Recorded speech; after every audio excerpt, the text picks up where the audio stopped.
Hi guys. Welcome to October 17th, 2019. I'd like to dedicate this, whatever will be coming forth next, to all my loved ones in 3 Points, Arizona. Found this little guy. Gentleman out there is one of his many creations, and I send my love.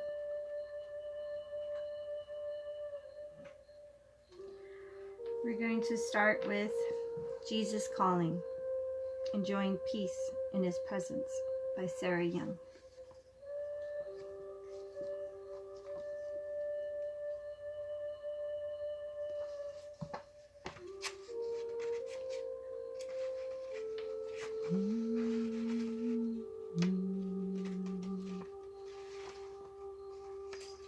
Anxiety is a result of envisioning the future without me.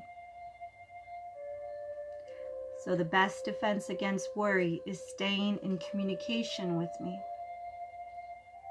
When you turn your thoughts towards me, you can think much more positively. Remember to listen as well as to speak, making your thoughts a dialogue with me. If you must consider upcoming events, follow these rules. Number 1, do not linger in the future because anxieties sprout up like mushrooms when you wander there.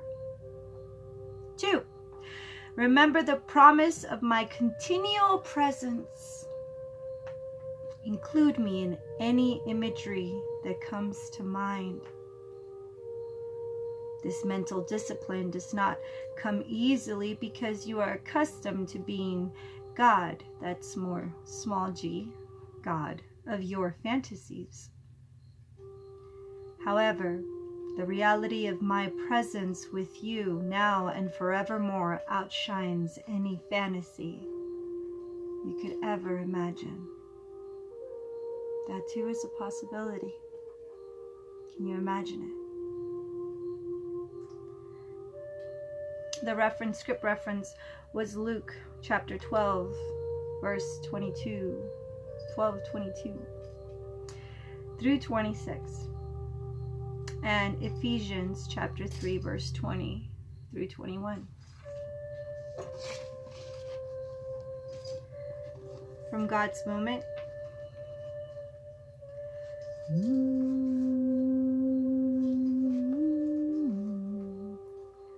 October 17th. Follow after righteousness, godliness, faith. That's from 1 Timothy chapter 6, verse 11. Our Father, teach us how to speak to Thee. May Thy Spirit lead us into the light, for we know so little about Thee and are so dull and slow to learn. Wilt Thou forgive us when we do wrong and keep us from going away from Thee? O Good Shepherd, the wilderness is so large and we are weak and so easily lose our way. Keep us from the wild beasts of sin. And remember, sin is anything that will kill, destroy, or steal from yourself or another. And may we never miss the path that leads to Thy fold. Feels really good to be around your family, yo.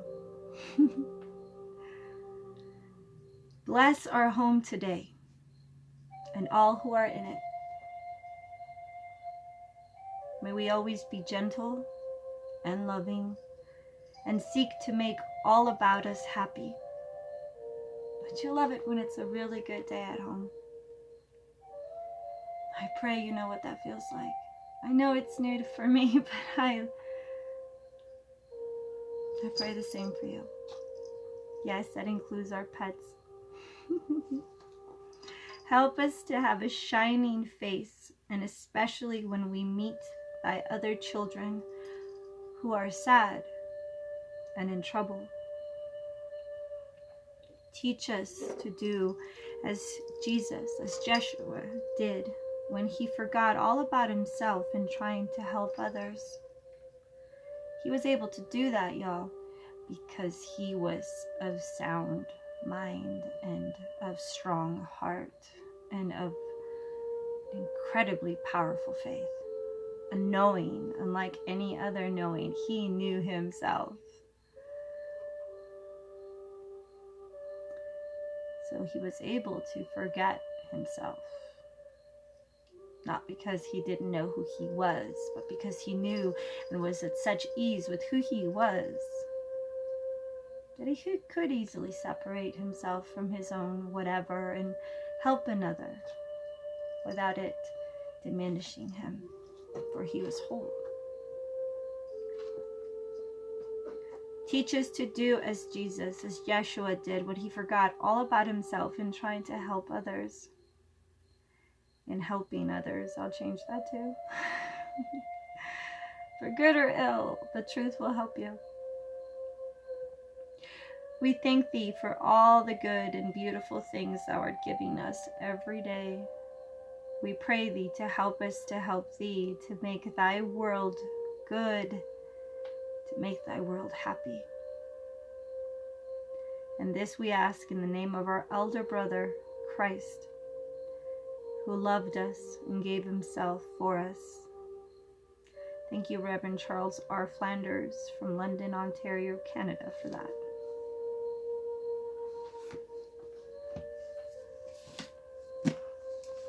My utmost for his highest by Oswald Chambers for today, October 17th. The key of the greater work. I say to you, he who believes in me, ... greater works than these he will do, because I go to my Father. It's John 14:12. Prayer does not equip us for greater works. Prayer is the greater work. Yet we think of prayer as some common sense exercise of our higher powers that simply prepares us for God's work. In the teachings of Jesus Christ, Yeshua Christ, prayer is the working of the miracle of redemption in me. Redeem yourself, know thyself, forgive thyself, accept thyself, empower yourself, equip yourself. Know thyself, which produces the miracle of redemption in others. For your knowing of thyself, your ease with yourself, your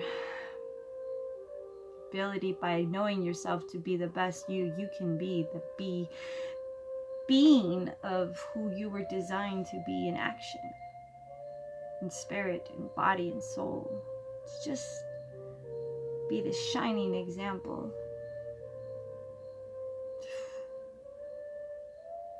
So many people that aren't even looking that you know are paying attention, whose lives you may be changing. You never know. Through the power of God, the way fruit remains firm is through prayer. But remember that it is prayer based on the agony of Christ in redemption, not on my own agony. We must go to God as his child, because only a child gets his prayers answered. A quote-unquote wise man does not see. It's Matthew 11:25. Your Father who made you, who loves you, who sent you out, who allowed you to be. How does he love you? Would he want you to suffer, or would he just want you to know how much you're loved and how precious you are?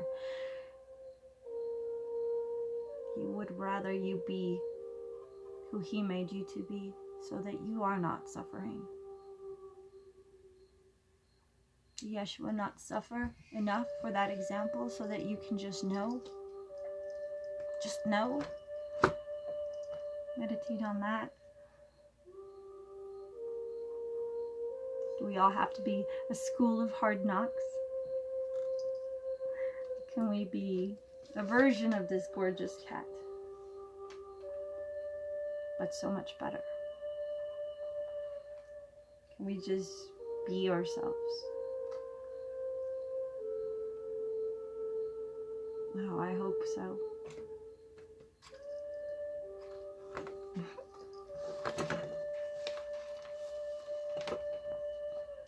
We must go to God as His child, because only a child gets his prayer answered. A quote-unquote wise man does not. See Matthew 11:25. Prayer is the battle, and it makes no difference where you are. However God may engineer your circumstances, your duty is to pray. Your duty is to pray.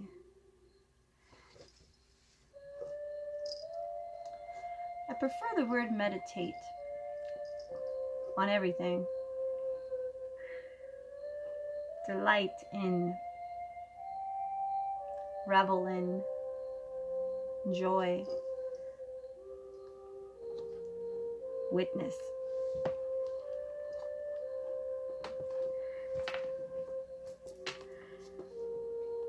Prayer is the battle, and it makes no difference where you are. However God may engineer our circumstances, your duty is to pray. Never allow yourself this thought, quote, I am of no use where I am, end quote, because you certainly cannot be used where you have not yet been placed. Wherever God has placed you, and whatever your circumstances, you should pray, continuously offering up prayers to Him. What is your prayer? Once you are in the knowing of who you are and how much you're loved and how precious you are, you're manifesting your reality. Have it be good. Have it be beautiful. Have it be honorable. Have it do no harm unto others. Have it be creative. Have it be delightful. Have it be beautiful. Have it be refreshing and joyful and worth praise. Have it be good. Learn to manifest good. Wherever God has placed you, and whatever your circumstances, you should pray continually, offering up prayers to Him. And He promises, quote, whatever you ask in my name, whatever you create, whatever you develop in your soul and project out into the world, whatever you ask in my name, that I will do, for He is good. Oh, He is so good. And if He's your example, imagine Him in that cross of agony, and take Him down and show Him the beautiful. Have Him walk with you as you show Him the beauty you chose instead to create.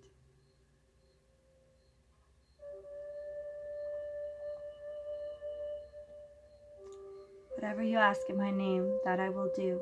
14:13. Yet we refuse to pray unless it thrills or excites us, which is the most intense form of spiritual selfishness. Thrills or excites us? We're going to have to agree to disagree, sir. For it is in the intent, Mr. Oswald, that I believe we should be able to discern. And if we can know ourselves and come from the Father and are aware of that lineage and are aware of the responsibility and beauty of that, the love in that, incredible, endless power in that, then our intent is good.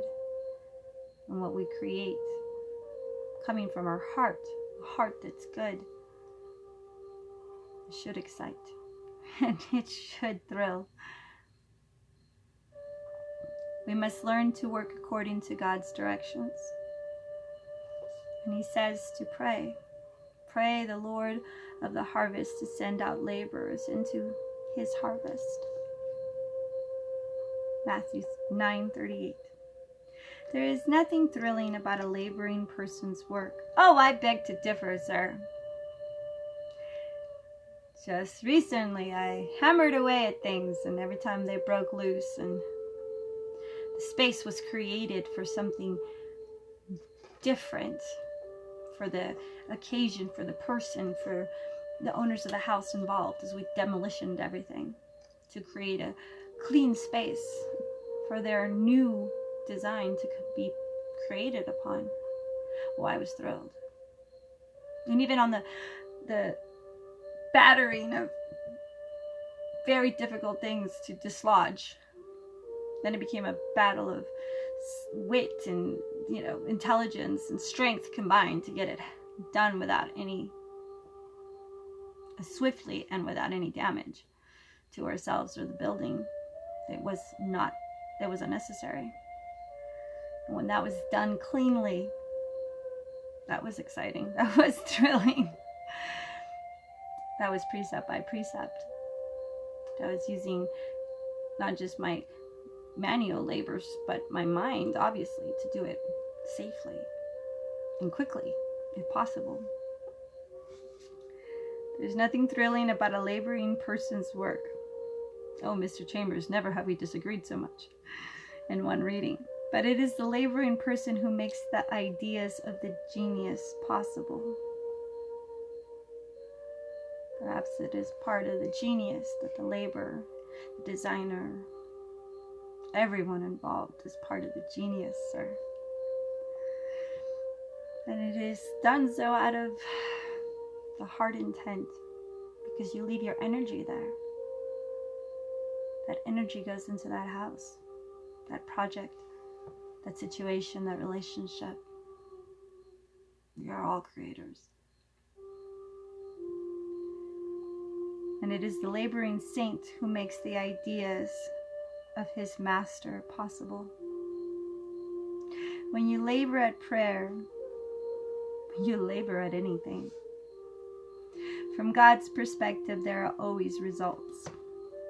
What an astonishment it will be to see, once the veil is finally lifted, all the souls that have been reaped by you, simply because you have been in the habit of taking your orders from Yeshua Christ. Be in charge of your energy. Be responsible for your energy. Create positiveness with your energy. Whispers of His Power, Mr. Carmichael. Thank you, Eileen, once again for the lending of this book. May I one day be able to return it. And may this reading find you well and smiling. October 17th. Colossians chapter 3 verse 5. Mortify therefore your members which are upon the earth. Most of us know that what it is to crucify some desire or other form of self, and then to find it comes to life again. A medical illustration makes the meaning of Colossians 3:5 clear. Something that is not wanted is touched by something that withers it up, like caustic or an acid.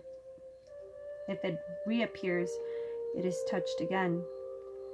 Weymouth's version is, quote, put to death your earthward inclinations, end quote, as a desire of anything not given to you appears.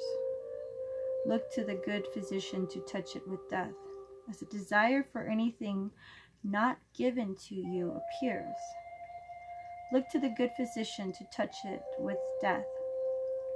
The drop of...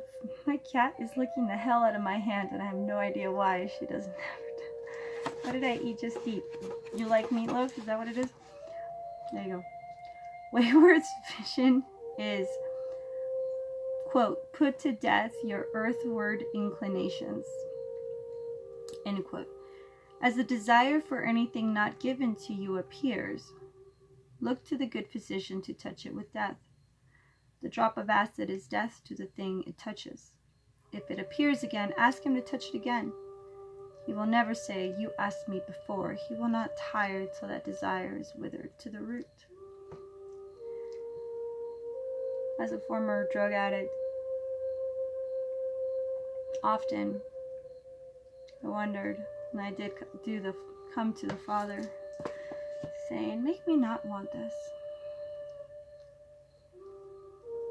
What did he say about forgiveness 70 times, 70 times?